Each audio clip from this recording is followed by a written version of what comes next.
Selamat sore, sidang jemaat yang dikasihi Tuhan. Kembali kita bertemu pada kesempatan sore hari ini, di mana kita akan belajar kebenaran firman Tuhan.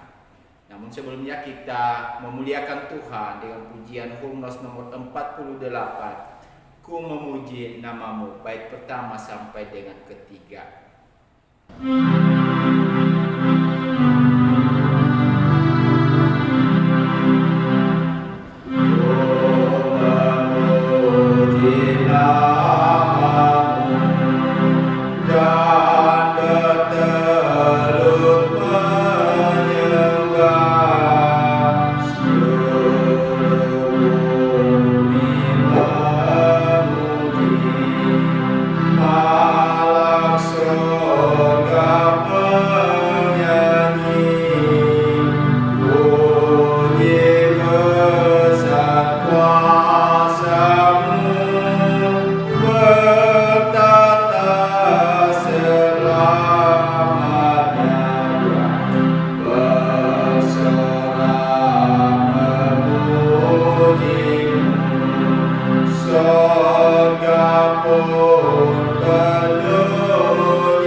Kami memuliakan Engkau ya Tuhan di kesempatan sore hari ini, di mana kami mau belajar kebenaran firman Tuhan.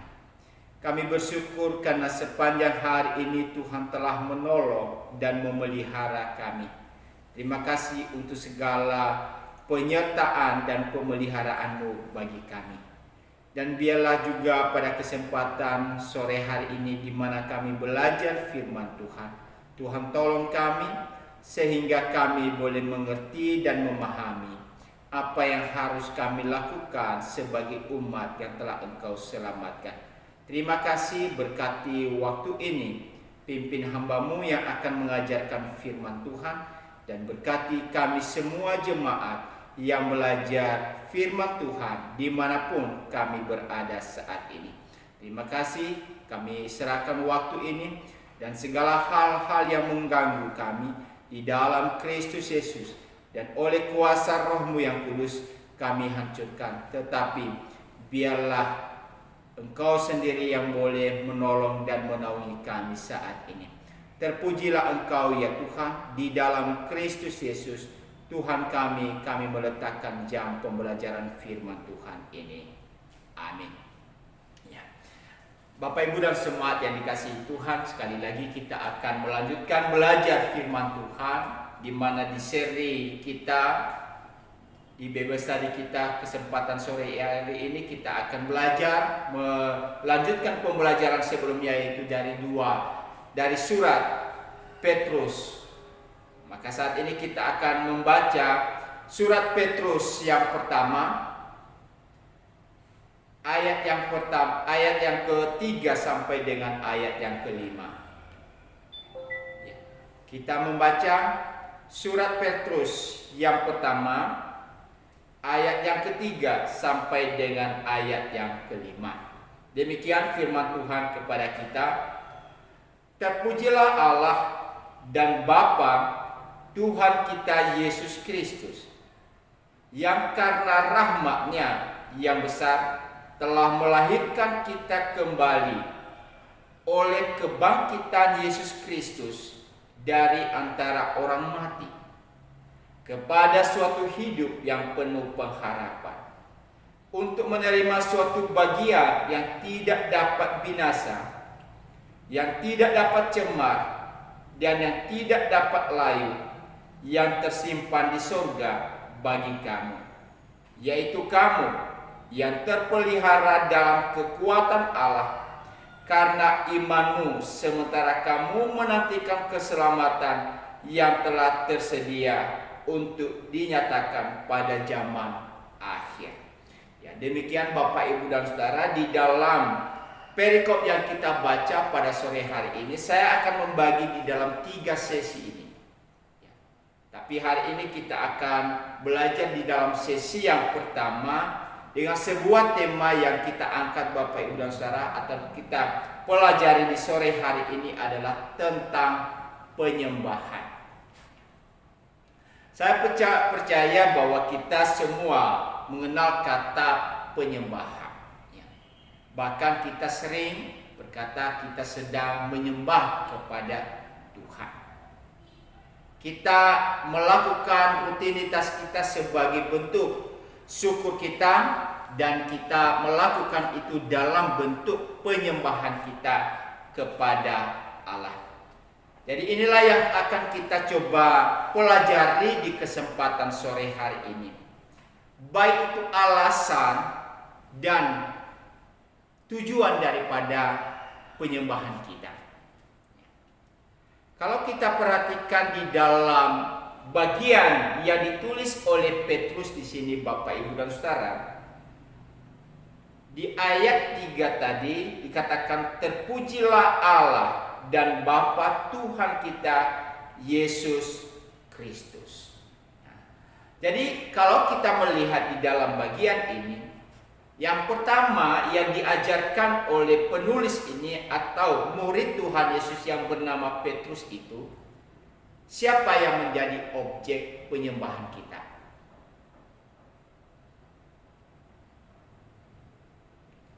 Siapa yang merupakan sasaran penyembahan kita dalam hidup ini?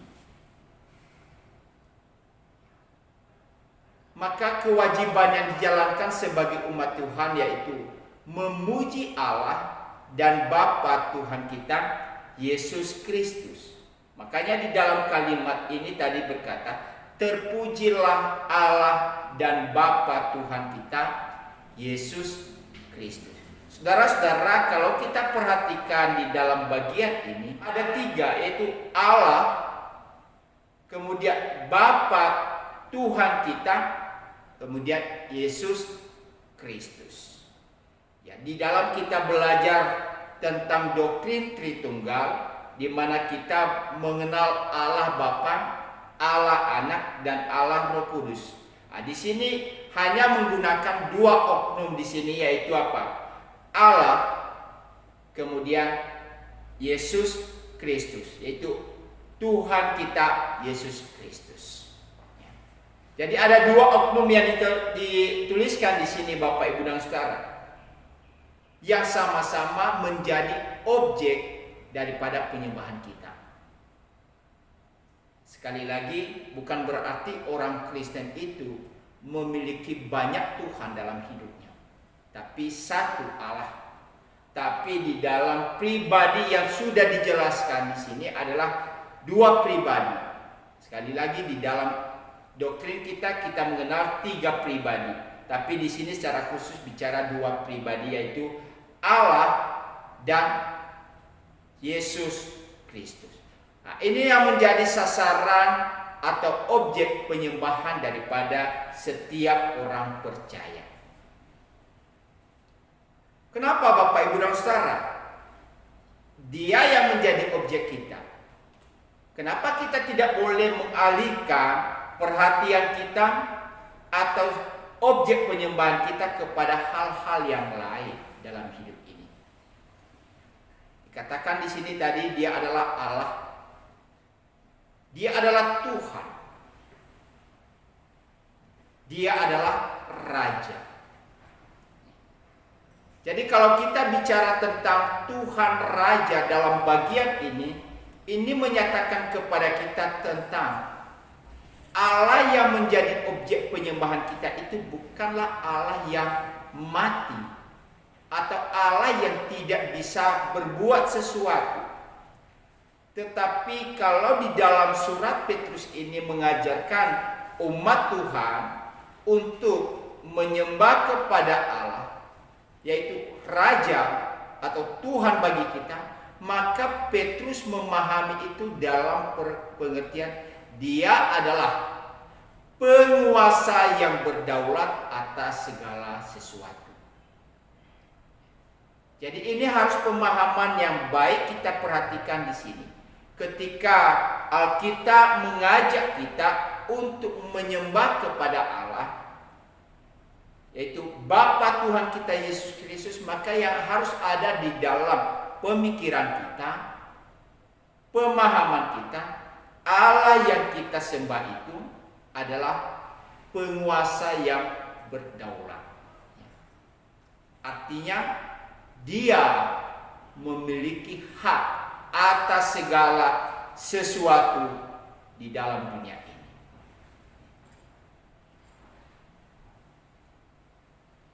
Dan bukan hanya itu Bapak, Ibu dan Saudara. Kenapa juga disebutkan satu tadi nama atau oknum yang lain di situ adalah Yesus Kristus. Nah, ini ada hubungannya di dalam pengertian tentang soteriologi atau keselamatan kita. Kenapa kita menyembah Dia? Karena Dia Allah. Tapi bukan hanya Allah semata Bapak Ibu, tapi Dia adalah juru selamat bagi kita. Jadi kita perhatikan di dalam bagian ini begitu dalamnya Petrus memahami tentang Yesus itu. Bagaimana Alkitab mengajarkan kepada kita tentang objek penyembahan yang benar.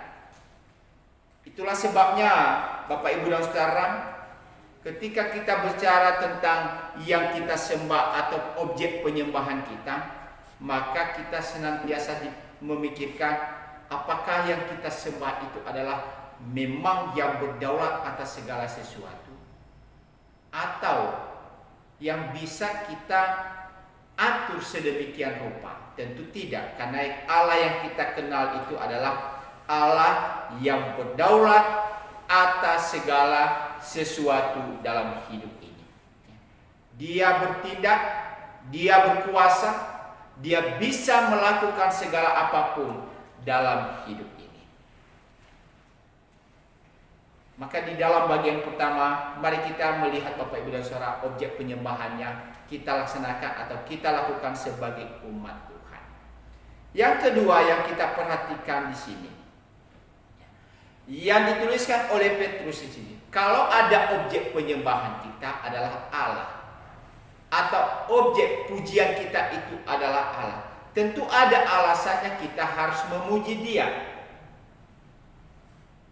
Kalau tadi Dia adalah Allah yang berdaulat atas segala sesuatu, maka bagian yang pertama yang kita perhatikan di sini Bapak Ibu dan Saudara, di ayat 3. Terpujilah Allah dan Bapa Tuhan kita Yesus Kristus yang karena rahmat-Nya yang besar. Di sini ada bicara tentang kata rahmat, atau bahasa lainnya kemurahan, atau bahasa lebih kerennya kalau kita sebagai jemaat Eleos memahami kata Eleos. Ini bicara tentang kata rahmat.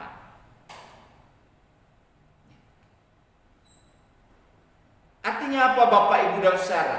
Karena rahmat-Nya yang begitu besar, Ia telah menyelamatkan kita, Ia telah menolong kita, bahkan Ia telah membebaskan kita dari segala hal yang manusia tidak mampu untuk melepaskan diri, yaitu dalam dosa. Itulah sebabnya sebagai orang percaya Bapak Ibu dan Saudara perlu mensyukuri atas hal yang demikian. Maka saya sampaikan di sini Bapak Ibu dan Saudara, seburuk apapun keadaan orang Kristen yang baik, ia memiliki alasan untuk tetap memuji Allah. Kalau kita perhatikan keadaan atau situasi yang kita alami sekarang ini, berbagai keadaan-keadaan yang menimpa kehidupan kita, mungkin itu sakit penyakit, mungkin itu kegagalan kita dalam banyak hal, atau juga keberhasilan yang senantiasa mengiringi langkah kita hari lepas hari. Tapi kalau saya katakan di sini seburuk apapun keadaan orang Kristen, maka ia tetap memuji, punya alasan untuk memuji Tuhan. Kenapa? Karena nilai kita itu, Bapak Ibu dan Saudara, bukan diukur dengan apa yang kita dapatkan saat ini, tetapi karena apa? Anugerah keselamatan yang telah kita terima di dalam Kristus. Nah, ini hal-hal yang kita bisa syukuri dalam hidup kita. Sekali lagi, karena rahmat-Nya. Kita ada sekarang ini karena rahmat Tuhan. Kita boleh bekerja karena rahmat Tuhan. Kita bisa melakukan segala sesuatu dalam kehidupan kita, itu juga karena rahmat Tuhan dalam kehidupan kita.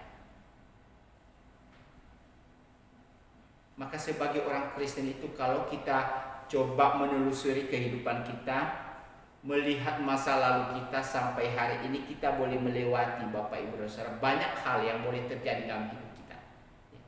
Saya tidak mengatakan bahwa semua baik-baik saja yang kita lewati.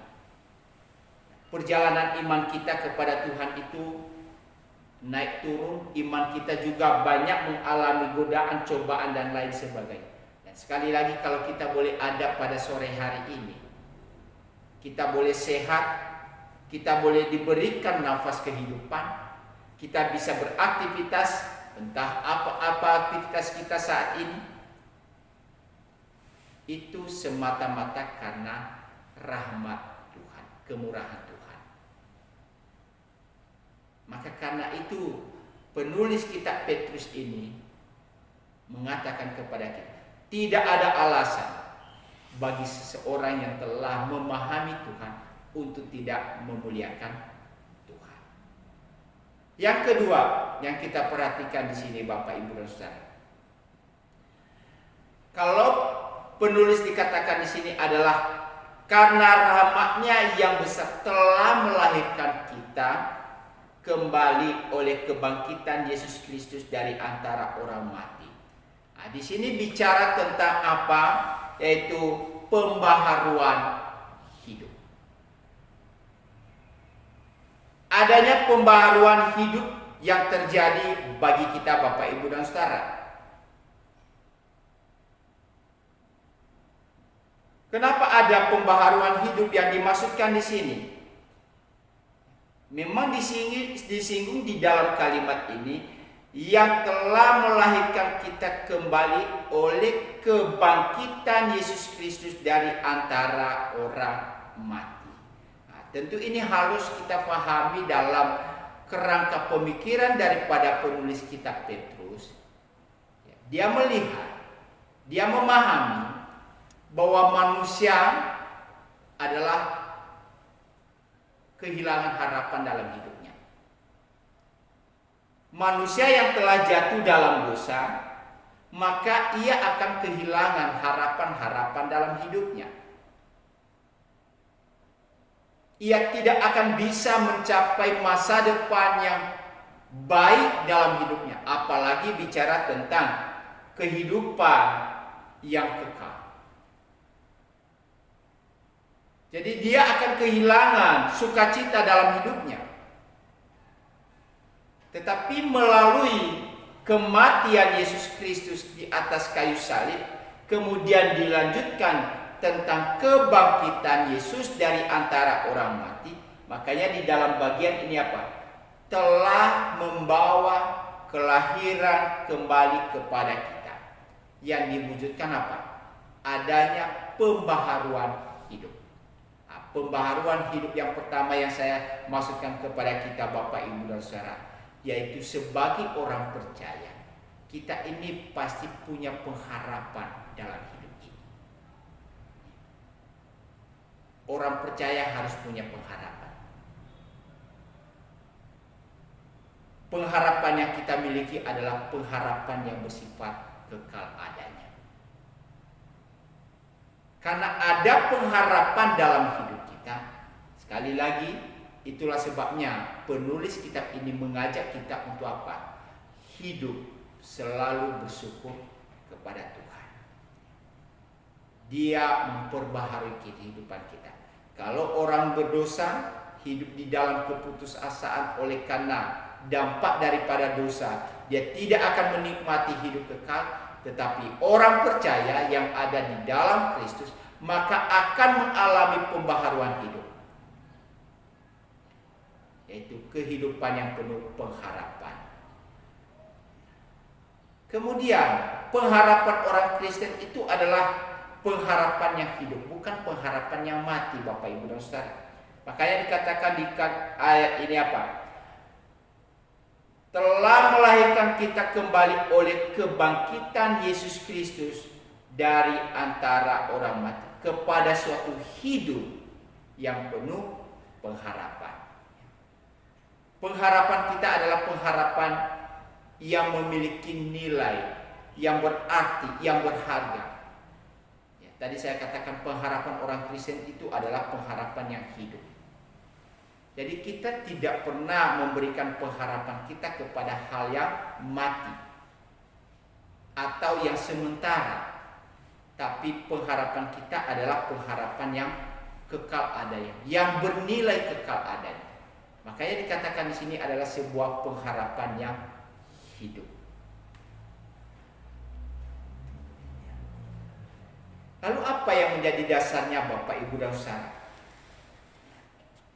Di dalam ayat firman Tuhan yang menjadi pengharapan dan dasar pengharapan orang Kristen itu adalah kebangkitan Yesus Kristus dari orang mati.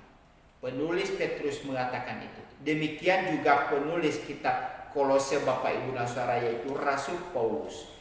Ya, saya baca kepada kita di dalam kitab Kolose pasal yang ketiga, ayat yang pertama.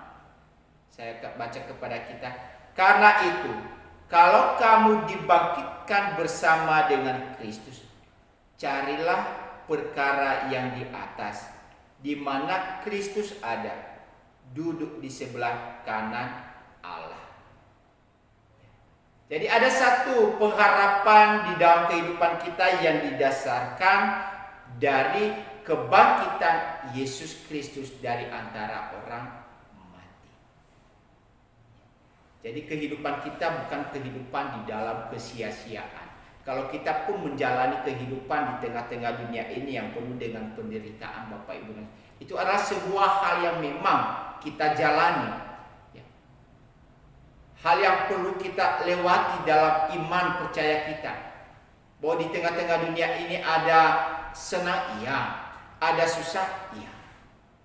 Jadi kita tidak boleh berkata bahwa saya menjalani kehidupan ini di tengah-tengah dunia ini, kenapa penderitaan terus yang terjadi. Sehingga ketika penderitaan yang terjadi kita kemudian apa? Banyak diliputi kekecewaan, keputusasaan dan lain sebagainya. Bahkan seolah-olah kita seperti orang yang tidak ada pengharapan dalam hidup ini. Kita menjalani hidup ini apa adanya.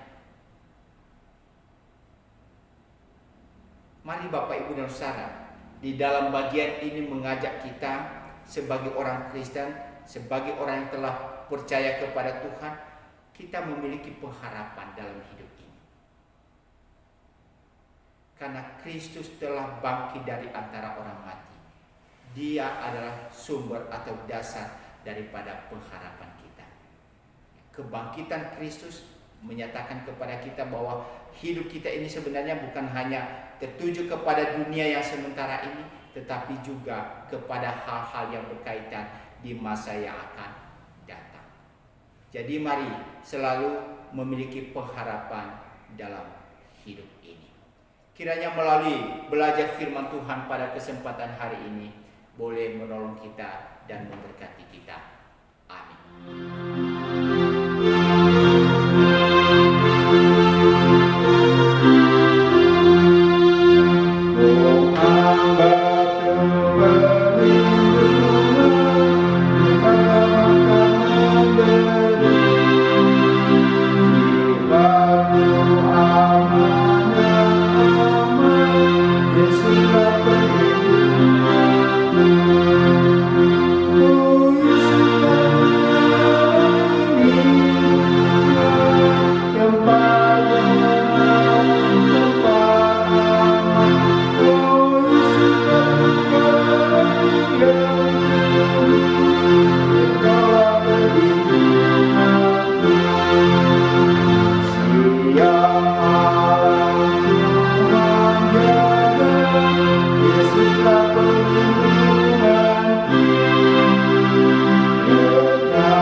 Tuhan.